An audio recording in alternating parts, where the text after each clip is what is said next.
आज हम देखेंगे यशोधरा। यशोधरा की पंक्ति संतान सखी वे मुझसे कहकर जाते। कम केवल 7 पंक्ति ही इसमें है, 7 छंद ही है। नाथ कहाँ जाते हो, अभी भी यह अंधकार छाया है। हाँ जग कर क्या पाया, मैंने वह स्वप्न भी गंवाया। अब देखिए, नाथ मतलब होता है हे स्वामी, अंधकार मतलब अंधेरा, स्वप्न मतलब सपना, गंवाया मतलब धोया, मतलब खो दिया। ये जो प्रस्तुत पंक्ति है मैथिली शरण गुप्त के द्वारा लिखा गया है, जो कि यशोधरा से लिया गया है। यशोधरा एक काव्य ग्रंथ है जो कि मैथिली शरण गुप्त के द्वारा लिखा गया है। इसमें सिद्धार्थ, मतलब आपको पता है महावीर स्वामी का नाम सिद्धार्थ था, बचपन का नाम। तो सिद्धार्थ की पत्नी और उनके बच्चे भी हो गए थे, और वो 30 वर्ष की अवस्था में, लगभग 30 या 32 वर्ष की अवस्था में वो घर छोड़ करके संन्यास को चले गए थे। तो उन्होंने घर छोड़ दिया था, क्या घर त्याग करके वो चले गए थे। उसके पश्चात गोपा के हृदय में उठने वाले विचारों को इस पद्यांश में चित्रित किया गया है। गोपा के हृदय में क्या चल रहा है। गोपा ने रात्रि के अंधकार में स्वप्न में यह देखा कि उसके प्रियतम सिद्धार्थ उससे विरक्त होकर गृह त्याग कर रहे हैं, और वन में जा रहे हैं। अब ऐसा दृश्य देखकर उसकी निद्रा भंग हो गई, और उसने चिल्लाकर कहा, हे प्रियतम, तुम कहाँ जा रहे हो। अभी तो रात का घना अंधकार छाया हुआ है। तुम परंतु उसे क्या पता था कि स्वप्न भी कभी साकार रूप धारण कर लेता है। देखो, वो सपना देख रही है, बोल रही है, लेकिन वो सत्य हो जाता है। उसने उसने आँख खोलकर देखा तो उसे पता चला कि सिद्धार्थ घर छोड़कर चले गए थे। सिद्धार्थ मतलब कौन? महावीर स्वामी, जिन्होंने जैन संप्रदाय की स्थापना, जिनके नाम से जैन संप्रदाय चलता है। उसके आगे जागने से क्या लाभ, उसने जब उसके प्रीतम चले गए हैं। इससे तो यही अच्छा था कि वह सोती रहे। मैं नींद में स्वप्न देख रही थी, और उससे अपने प्रियतम का संपर्क तो मुझे मिल ही रहा था। मतलब नींद में सोच सोच कम से कम प्रीतम का संपर्क तो मिल रहा था। लेकिन अब वह संपर्क भी समाप्त हो गया है। वह पश्चाताप करती है कि अब तो वह स्वप्न में भी नहीं मिल सकते, अब वो स्वप्न में भी मुझे नहीं मिल सकते, क्योंकि उन्होंने घर त्याग कर दिया है। नाथ कहाँ जाते हो, जाकर क्या पाया में प्रश्न में क्या है, प्रश्नालंकार है। ये इसमें दुख के वियोग वियोग दुख का इसमें मार्मिक चित्रण किया गया है। देखो, इसमें फिर से एक बार देखना, पंक्ति बस पढ़ना है, क्योंकि आपके सामने तो इसका व्याख्या है ही। नाथ कहाँ जाते हो, अभी भी यह अंधकार छाया है। स्वप्न देख रही है, उसमें नाथ कहाँ जा रहे हो, अभी भी अंधकार छाया है। हाँ जग कर क्या पाया, मैंने वह स्वप्न भी गंवाया। फिर वो बोलती है कि मैंने जाग कर भी उसको पाया नहीं, और वो चले गए हैं, तो स्वप्न में भी वो मुझे नहीं मिलेंगे, और मैंने उसको गंवा दिया है। बहुत सिंपल सा है। दूसरा दूसरा पंक्ति यहाँ पर है, सखी वे कहाँ गए हैं, सखी वे कहाँ गए हैं, मेरा बायां नयन फड़कता है। पर मैं कैसे मानूं, देख यहाँ यह हृदय धड़कता है। एकदम सिंपल सा है। एक सखी दूसरे सखी से कहती है, सखी मतलब सहेली है, सखी है, हृदय मतलब दिल होता है। तो प्रस्तुत पंक्ति तो गुप्त के द्वारा लिखा गया, यशोधरा से लिया गया है। इन पंक्तियों में नींद से जागी यशोधरा का उसकी सखी के प्रति कथन है। गोपी अपनी सखी से पुकार कर कह रही कि हे सखी, मेरे प्रीतम क्या ज्ञात नहीं है कि वो कहीं चले गए हैं। मेरा बायां नेत्र फड़क रहा है, जिससे अशुभ न कहकर शुभ कहा जाता है, इसलिए मेरे प्रीतम मुझे अवश्य मिलेंगे। मुझे लगता है कि मुझे प्रीतम अवश्य मिलेंगे। सिद्धार्थ कहीं गए नहीं हैं। मैंने उसके कहीं चले जाने के विषय में जो स्वप्न देखा है वह सत्य नहीं हो सकता। मुझे इस पर विश्वास भी नहीं हो रहा है। मेरा हृदय इतनी तीव्र गति से धड़क रहा है, जिससे तो यही प्रतीत होता है कि मेरा स्वप्न सत्य है, और मेरे प्रीतम मुझे छोड़कर कहीं चले गए हैं। अगर वे नहीं गए होते तो मुझे इतना डर नहीं लगता, और न मेरा हृदय ही इतना तीव्र रूप से धड़कता। एकदम सिंपल सा है कि हे सखी वे, मतलब एक सखी कहती है दूसरे सखी से, ये मतलब सखी वे कहाँ गए हैं, मेरा बायां नयन फड़कता है। सखी वो कहाँ चले गए हैं, मेरा बायां नयन क्या हो रहा है, फड़क रहा है। पर मैं कैसे मानूं, मैं कैसे मान लूँ। अब वो तो चले गए हैं, रियल में सत्यता में वो चले गए हैं। देखो मेरा हृदय अब क्या हो रहा है, धड़क रहा है, मतलब चले गए हैं इसीलिए धड़क रहा है, ऐसा कहना है। आगे है, आली मतलब भी सखी होता है। आली वही बात हुई, भय जिसका था मुझे, मानती हूँ उनको गहन वन गामी मैं। ध्यान मग्न देख उन्हें एक दिन मैंने कहा, क्यों जी प्राण वल्लभ कहूँ या तुम्हें स्वामी मैं। चौंक कुछ लज्जित से बोले हंस आर्यपुत्र, योगेश्वर क्यों ना हूँ गोपेश्वर नामी मैं। कुछ चिंता छोड़ो किसी अन्य का विचार करूँ, तो हूँ जार पीछे प्रिय पहले हूँ कामी मैं। मतलब अब इसको समझने का प्रयास कीजिएगा, कितना सुंदर पंक्ति इसमें कहा गया है कि आली मतलब होता है हे सखी, गहन मतलब घने, गामी मतलब जाने वाला, प्राण वल्लभ मतलब प्राणों के समान प्यारे, आर्यपुत्र मतलब पति सिद्धार्थ, योगेश्वर मतलब होता है योगियों में सर्वश्रेष्ठ, योगेश्वर योगियों में सर्वश्रेष्ठ, गोपेश्वर मतलब गोपा के प्रति सिद्धार्थ, गोपा के पति सिद्धार्थ, और स्वामी मतलब पति, जार मतलब व्यभिचार, कामी मतलब कामुक व्यक्ति, कामी मतलब कामुक व्यक्ति। तो इसमें गुप्त के द्वारा यशोधरा से उद्धृत है, और सिद्धार्थ ने अनायास घर घर छोड़ करके चले जाते हैं, गृह त्याग करके चले जाते हैं। उनकी पत्नी यशोधरा पश्चाताप करती हुई अपनी सखी से कहती है, क्या कहती है? पश्चाताप की अग्नि में जलती हुई यशोधरा अपनी सखी से कहती है कि आवाज़ वही हुआ और आज वही हुआ जिसका भय मुझे सदैव सताता रहता था। अब तो मुझे पूर्ण विश्वास हो गया है कि किसी गहन वन में तपस्या करने के लिए गए हैं और मुझे अकेली छोड़कर चले गए हैं। एक दिन एकांत में बैठे वे ध्यान मग्न होकर कुछ सोच रहे थे, तभी मुझे शंका हुई थी और मैंने उनसे पूछा था कि आपको प्राण वल्लभ कहकर संबोधित किया करूं या स्वामी जी, अर्थात साधु महात्मा जिन्हें घर गृहस्थी से कोई लगाव नहीं होता। इसे सुनकर वे कुछ लज्जित हुए और अपने मन की भावनाओं को छिपाते हुए कहने लगे कि हे गोपा का पति हूँ और कृष्ण भी गोपिकाओं के साथ रहने के कारण गोपेश्वर कहलाते थे, इसलिए उन्होंने योगेश्वर भी कहते थे।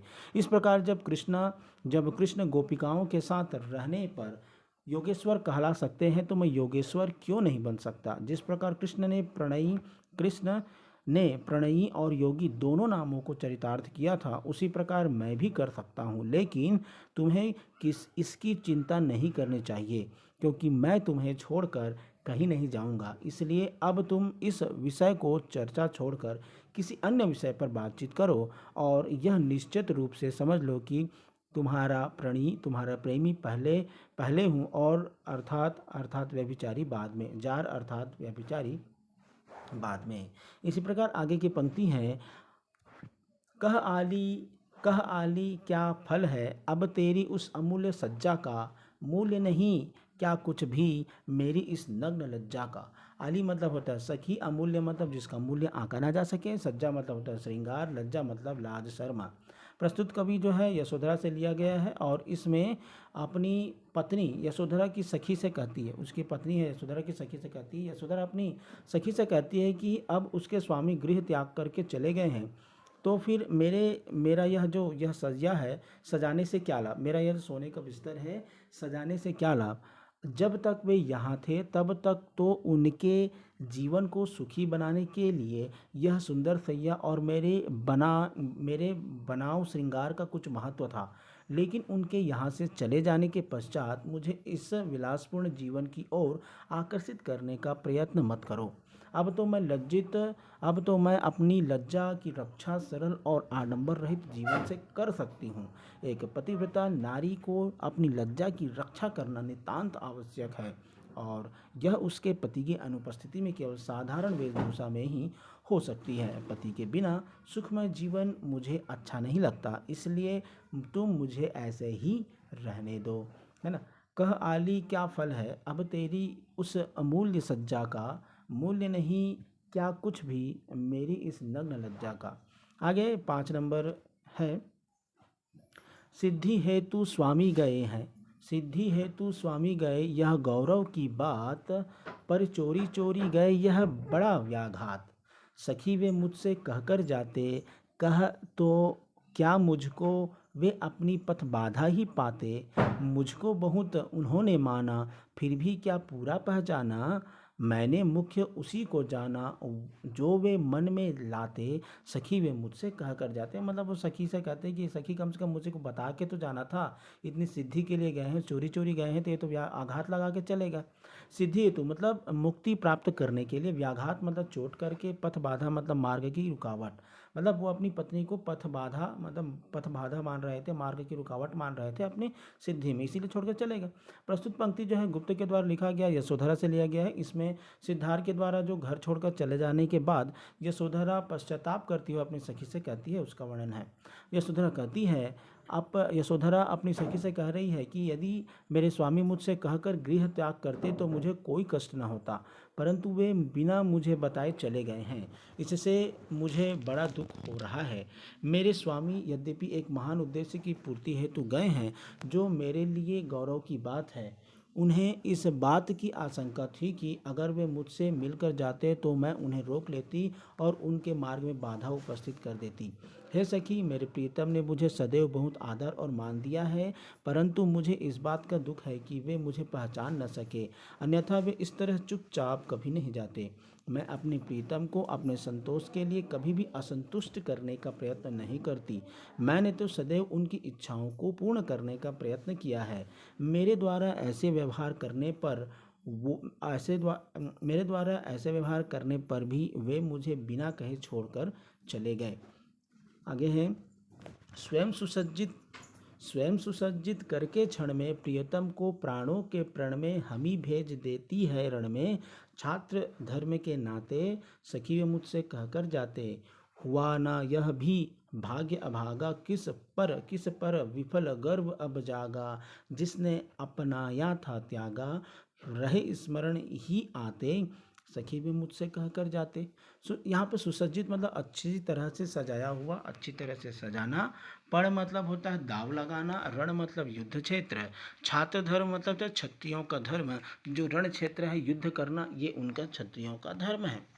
तो प्रस्तुत कवि में मैथिली शरण गुप्त जी कहते हैं कि यशोधरा ने सिद्धार्थ के इस कार्य को दुख व्यक्त किया है कि वो जाते समय कुछ न कुछ मुझे संदेशा कम से कम देना था, ऐसे चुपचाप उनको घर छोड़ करके नहीं जाना था। यशोधरा अपनी सखी से कहती हैं कि जब हम स्त्रियां अपने पतियों को क्षत्रिय धर्म की रक्षा हेतु स्वयं अपनी इच्छा से सुसज्जित करके युद्ध भेजती हैं, युद्ध रण क्षेत्र में भेजती हैं, तो अपने प्रीतम को वन जाने से मैं कैसे रोक सकती थी।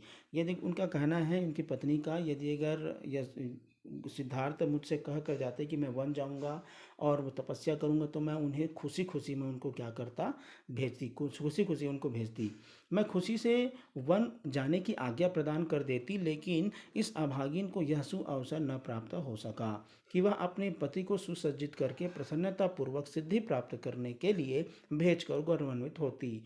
मेरे प्रियतम ने मुझ पर विश्वास नहीं किया, तो अब क्षत्रिय धर्म और स्त्री धर्म की बात करना बेकार का ढोंग प्रतीत होता है। जिसने मुझे अपना बनाया था उसी ने मुझे त्याग दिया। अब तो केवल एक रास्ता रह गया है कि वे मेरी स्मृति में आते रहें। हे सखी, यदि वे मुझे बताकर वन को जाते तो मुझे कोई दुख ना होता। अभी भी इस पंक्ति में के माध्यम से बताया गया है कि यदि अगर मुझे बताकर जाते तो मुझे कोई दुख ना होता। आगे है, नयन उन्हें हैं निष्ठुर कहते, पर इनसे जो आंसू बहते, सदै हृदय वे कैसे सहते, गए तरस ही खाते, सखी वे मुझसे कह कर जाते। तो नयन मतलब नेत्र होता है, निष्ठुर मतलब कठोर, सदै मतलब दया सहित, तरस खाते मतलब दया या कृपा करना। तो इस पंक्ति में मैथिली शरण गुप्त के द्वारा यशोधरा से जो लिया गया है, इस पंक्ति में यशोधरा अपने पति सिद्धार्थ को कठोर हृदय स्वामी के रूप में स्वीकार नहीं कर पा रही है। इसमें व्याख्या है, यशोधरा अपनी सखी से पुनः कहती है कि हे प्रीतम, मुझे इस प्रकार अकेला छोड़कर चले गए और मेरी आंखें उन्हें कठोर हृदय होने की बात कहती है, लेकिन यह बात भी मुझे उचित प्रतीत नहीं होती। जब वे मुझसे विदा लेते समय मिलते तो मेरी आंखों में आंसू अवश्य आ जाते, जिनको देखकर उसका हृदय अवश्य ही द्रवित हो जाता और उन्हें मेरे ऊपर दया अवश्य आ जाती। वे मेरे रुदन को सहन न कर पाते। इसी कारण मेरे स्वामी चुपचाप चले गए। और फिर भी हे सखी, मेरे स्वामी मुझसे कहकर वन को जाते तो यदि अगर मेरे से कह के जाते तो मुझे इतना दुख ना होता जितना अभी हो रहा है, जब वे मुझसे बिना कहे सोती हुई छोड़कर वन की ओर चले गए। मतलब मुझे बिना बताए मुझसे वो कहाँ चले गए, वन की ओर चले गए। आगे है, जाए सिद्धि पावे वे सुख से, दुखी न हो इस जन के दुख से, उपालंब दूं मैं किस मुख से, आज अधिक वे भाते, सखी वे मुझसे कहकर जाते, गए लौट भी वे आवेंगे, कुछ अपूर्व अनुपम लावेंगे, रोते प्राण उन्हें पावेंगे, पर क्या गाते गाते सखी वे मुझसे कह कर जाते। इसमें है जन मतलब लोग या प्रजा, जो जनता है उसको जन कहा गया। उपाला मतलब ताना या उलाहना देना। भाते मतलब अच्छे लगते।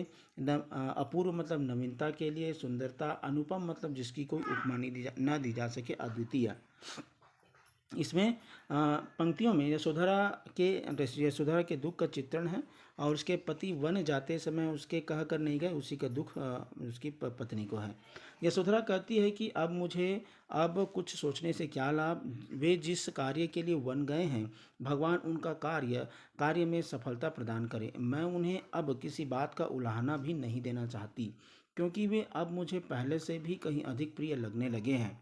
वे एक दिन सिद्धि प्राप्त करके जरूर लौटेंगे, तो उनके चेहरे पर एक अनोखी आभा और तेज होगा और मेरे नेत्र उनके दर्शन करके संतोष प्राप्त करेंगे। इस प्रकार मेरे कष्टों की ओर उनका ध्यान नहीं गया, तो लौटने पर तो मेरे कष्टों को अवश्य देखेंगे ही। अब तो मुझे उनके वियोग में रो रो कर ही दिन बिताने हैं। अगर वे मुझसे कहकर जाते तो मैं लौटने पर उनका सहर्ष प्रफुल्लित होकर स्वागत करती, लेकिन अब रोते हुए ही मुझे उनका स्वागत करना होगा, रोते हुए ही उनका स्वागत करना पड़ेगा। अब उपालंभ में यहाँ प्रश्न अलंकार है। यशोधरा यद्यपि अपने पति के कृत्य से दुखी है, फिर भी वे उसे उस उलाहना नहीं देना चाहती। इन काव्य पंक्तियों की भाषा संस्कृत के तत्सम शब्दों से सुसज्जित है और खड़ी बोली हिंदी है।